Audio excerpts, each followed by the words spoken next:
سامعین محترم، قرآن کریم میں ارشاد ہے کہ ان الصلاۃ تنہی عن الفحشاء والمنکر،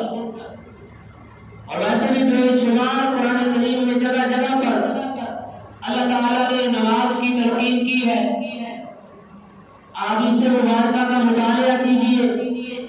جگہ جگہ پر آپ کو اللہ کے حبیب صلی اللہ علیہ وسلم کی طرف سے نماز کی تلقین ملے گی۔ ربیع الاول کا مہینہ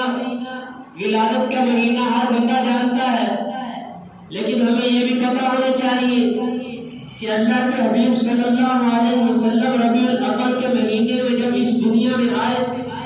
مفسرین نے لکھا ہے کہ اس دنیا میں انہوں نے آنے کے بعد سب سے پہلا جو کام کیا،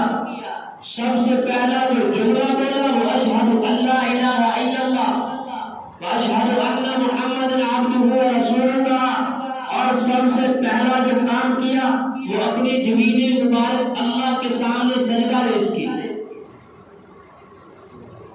انبیاء کا کام، نبی کا اس دنیا میں آنے کا مشن اللہ کے در پہ جھکانے کا مشن تھا۔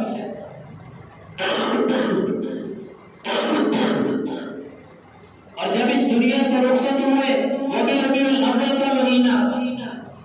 آپ نے سنا ہوگا علماء کرام سے کہ اسرائیل جو ہماری روح کو قبض کرتا ہے، جو ہماری روح کو نکالتا ہے، وہ کسی سے اجازت نہیں لیتا، وہ کسی سے پوچھتا نہیں ہے کہ ہاں جی آپ ایم پی اے صاحب ہو، آپ کے لیے موت کا کوئی الگ طریقہ ہے، آپ ایم ایل اے صاحب ہو،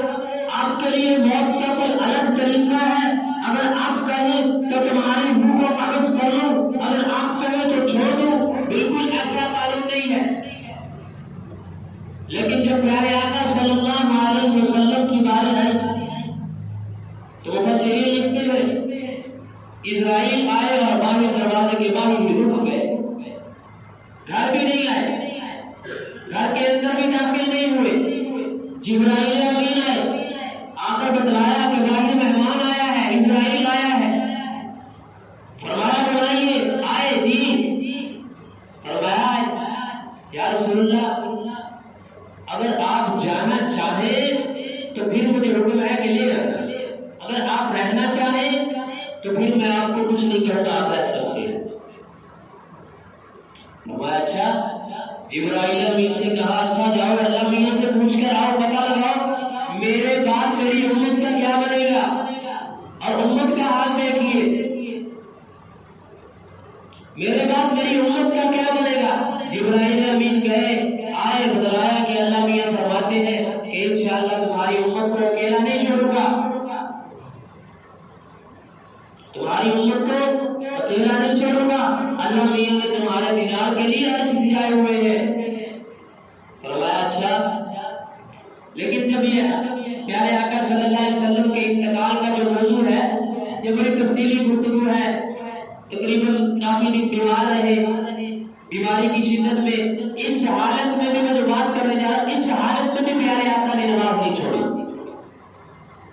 آپ نے یہ سنی ہوگی حدیث کہ پیارے آقا صلی اللہ علیہ وسلم کی طبیعت خراب، چل بھی نہیں سکتے، صحابہ کے سہارے کے ساتھ اٹھے، مسجد کی طرف آنے لگے، پھر بے ہوشی طاری ہو گئی، پھر جسم پر کبھی طاری ہو گئی، پھر طبیعت خراب ہو گئی، نہیں آ سکے۔ صحابہ انتظار کر رہے ہیں اور پیارے آقا صلی اللہ علیہ وسلم کو دوبارہ جب بھی ہوش آیا، پھر پوچھا کہ نماز ہو گئی؟ فرمایا نہیں آپ کا انتظار ہے۔ اچھا چلو پھول لے کر جانے کے لیے تیار ہوئے، پھر اسی طرح ہوا، جو 3 دفعہ ایسا ہوا۔ پھر پیارے آقا صلی اللہ علیہ وسلم نے ابو بکر کو اجازت دی کہ تعال آئے کر ممبر میرے مصلی پر ہو جائے اور آ کر نماز پڑھائے، لیکن پیارے آقا نے ایسی حالت میں بھی دنیا میں آئے تب بھی سجدہ جاتے ہوئے بھی ہمیں سبق دیتے گئے کہ نماز کسی حالت میں نہ چھوڑنا۔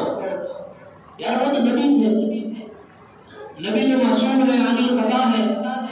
اور پھر یہ سردار الانبیاء، امام الانبیاء، جن کے لیے اللہ نے یہ کائنات سجائی ہے، جس کے لیے اللہ نے یہ نظام